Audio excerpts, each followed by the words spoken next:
नमस्कार दोस्तों, मेरा नाम वीरू द्विवेदी है। मैं आपका अपनी YouTube channel Veeru Dwivedi education hub पर हार्दिक स्वागत करता हूं। दोस्त, आज हम बात करेंगे एक ऐसे महत्वपूर्ण टॉपिक की जो कि आगे आने वाले समस्त शिक्षक परीक्षाओं में पूछा जाता है। और शिक्षक भर्ती के साथ ही साथ जब आप एक टीचर बन जाएंगे किसी प्राथमिक या उच्च प्राथमिक विद्यालय में, तो आपको भी इसकी जानकारी होना बहुत ज़रूरी है। और ये टॉपिक है एनसीएफ, जिसका फुल फॉर्म है नेशनल करिकुलम फ्रेमवर्क एनसीएफ 2005, जो अभी आप चल रहा है। आइए बात करते हैं इसके संदर्भ में। एनसीएफ 2005 जो है ये रविंद्रनाथ टैगोर की एक निबंध सभ्यता और प्रगति से इसकी शुरुआत होती है। एनसीएफ का जो सूत्र है वो है बिना बोझ की शिक्षा, लर्निंग विदाउट बर्डन। और एनसीएफ को बनवाने में अगर महत्वपूर्ण भूमिका निभाने वाले की बात आ जाए तो याद रखिएगा प्रोफेसर एसपाल समिति का नाम याद रखिएगा। बात करते हैं एनसीएफ के संस्करण की, तो जो पहला संस्करण था ये 1975 में आया, दूसरा 1988 में, तीसरा 2000 में और नवीनतम और चौथा संस्करण जो अभी चल रहा है वर्तमान में ये 2005 में आया था। याद रखिएगा 2005। बात करते हैं अगले पॉइंट की। एनसीएफ 2000 में संशोधन करके ही एनसीएफ 2005 का निर्माण किया गया था। एनसीएफ 2000 का अनुवाद 8वीं अनुसूची में दी गई 22 भाषाओं में अनुवाद किया गया है, ये भी आप याद रखिएगा। बात करते हैं एनसीएफ के महत्वपूर्ण रूपरेखा की, तो यह विद्यालय शिक्षा का अब तक का नवीन राष्ट्रीय दस्तावेज है। अंतर्राष्ट्रीय स्तर के शिक्षाविद, वैज्ञानिकों, शिक्षकों, विषय विशेष विशेषताओं द्वारा तैयार किया गया है। मानव विकास संसाधन द्वारा तैयार किया गया था। अब मानव विकास संसाधन का नाम बदलकर शिक्षा मंत्रालय कर दिया गया है, ये भी आप याद रखिएगा। प्रोफेसर एसपाल की अध्यक्षता में तैयार किया गया था ये एनसीएफ, जो कि मैं आपको बता चुका हूँ, याद रखिएगा। एनसीएफ 2005 के जो उद्देश्य थे वो थे ज्ञान को स्कूल के बाहरी जीवन से जोड़ना, पढ़ाई में रटंत प्रणाली का अंत करना, पाठ्यचर्या पाठ्यपुस्तक केंद्रित ना हो, कक्षा कक्ष को गतिविधि से जोड़ा जाए, राष्ट्रीय मूल्यों के प्रति विद्यार्थी आस्थावान हो, ये था इसका उद्देश्य। और जो एनसीएफ के कुछ सुझाव थे तो उन सुझावों के बारे में आइए जानते हैं।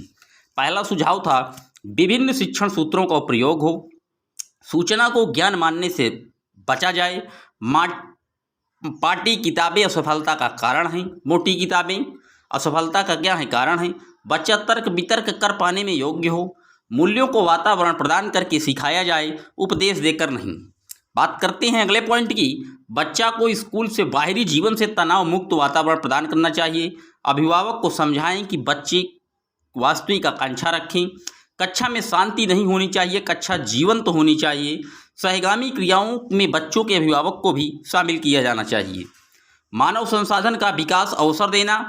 स्कूल में जो खेल खिलाए जाएं उनका उद्देश्य सामाजिक और शारीरिक विकास हो, कंपटीशन के लिए ना हो कि प्रतिस्पर्धा करा दे। इससे बालक में जो है हीन भावना कुंठा आ जाती है जो कंपटीशन करने से, याद रखिएगा।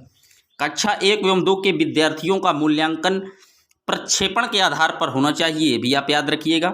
पढ़ाई के समय मातृभाषा के साथ अंग्रेजी भाषा की वकालत की गई।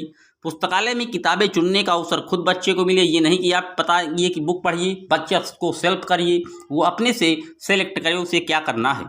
वो पुस्तकें अच्छी हों जिसमें अंतःक्रिया का मौका दिया गया हो। सजा व पुरस्कार का सीमित उपयोग किया जाए। बाल केंद्रित शिक्षा प्रदान किए जाए।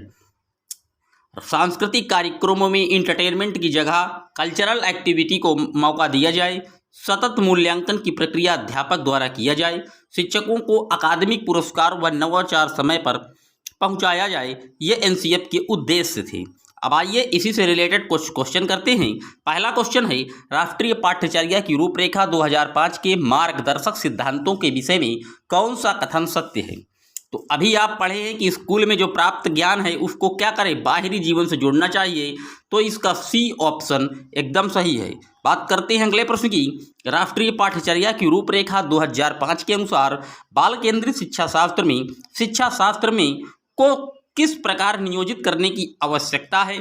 तो जो नियोजित है वो अभिरुचि के अनुरूप, यानी बालक को जो है उसकी अभिरुचि के अनुरूप जो है बढ़ाइए, जो जिसमें उसका मन लगे, जिस चीज़ को करने के लिए उत्सुक हो, प्रेरित करे, उसी चीज़ को उसमें आगे करने के लिए उसको प्रेरित करें, मोटिवेट करें, यही कहता है क्वेश्चन, याद रखिएगा। बात करते हैं अगले प्रश्न की। राष्ट्रीय पाठ्यचर्या की रूपरेखा 2005 के अनुसार शारीरिक असुविधा का सामान्य स्रोत है।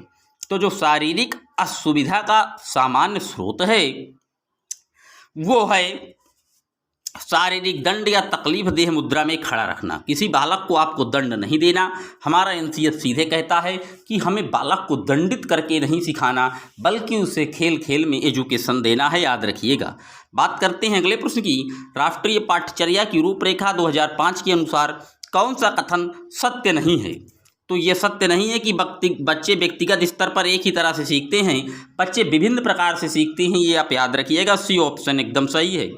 बात करते हैं अगले प्रश्न की। राष्ट्रीय पाठ्यचर्या की रूपरेखा 2005 के अनुसार कक्षा में शिक्षक की भूमिका होनी चाहिए। तो जो कक्षा में शिक्षक हो वो एक उत्प्रेरक के रूप में होनी चाहिए, एक फैसिलेटर के रूप में होनी चाहिए, एक सुविधा दाता के रूप में होना चाहिए, याद रखिएगा। ये ऑप्शन एकदम सही है।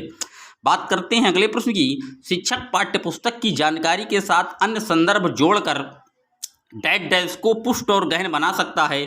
तो अगर वो संदर्भ को अनुभव के साथ जोड़ता है तो वो और अधिक जो है उस चीज़ को क्या करता है, दृढ़ कर देता है। दोस्त बी ऑप्शन एकदम सही है। बात करते हैं अगले प्रश्न की। विवेचनात्मक शिक्षा शास्त्र खुले विमर्श और विविध दृष्टिकोण के माध्यम से डैश डैश लेने की प्रक्रिया को सरल बनाता है। तो क्या करता है? स्वनिर्णय, सेल्फ डिपेंड हो जाए बालक। वो अपने आप जो है क्या अच्छा है क्या गलत है इस चीज़ का वो फ़र्क जानने लगता है और खुद जो है वो सिलेक्ट कर लेता है। तो सी ऑप्शन एकदम सही है। बात करते हैं अगले प्रश्न की। राष्ट्रीय पाठ्यचर्या की रूपरेखा 2005 के अनुसार प्राथमिक स्तर पर भाषा का माध्यम क्या होना चाहिए? तो प्राथमिक स्तर पर जो भाषा है वो मातृभाषा होनी चाहिए। बालक को हमें उसकी मातृभाषा में शिक्षा देना है। सी ऑप्शन एकदम सही है। मातृभाषा शिक्षा में की बात सबसे पहले बुनियादी शिक्षा की जो बात थी वो महात्मा गांधी जी ने 1937 में वर्धा योजना के तहत की थी, याद रखिएगा 1937। बात करते हैं अगले प्रश्न की।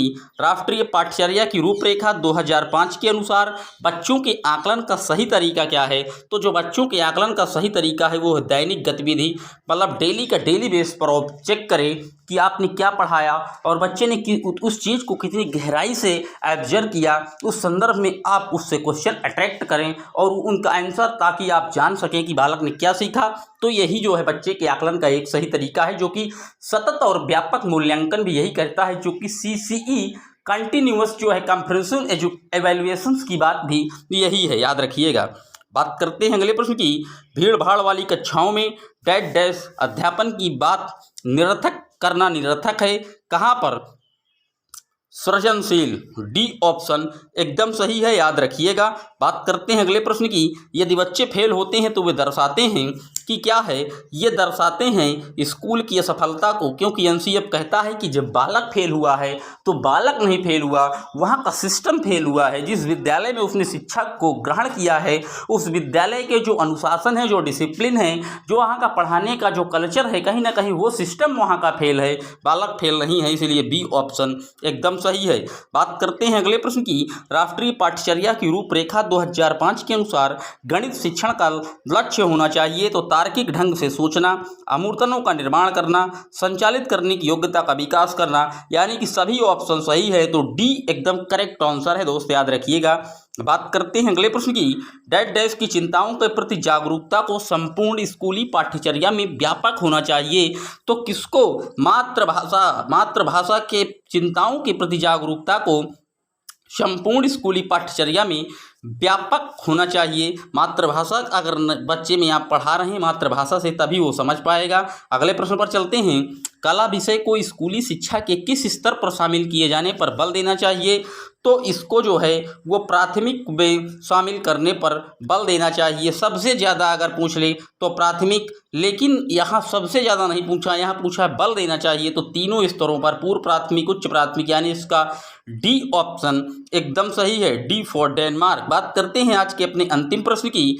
राष्ट्रीय पाठ्यचर्या की रूपरेखा 2005 की सूच के आधार पर पाठ्यचर्या के बोझ को कम करने पर बल देती है।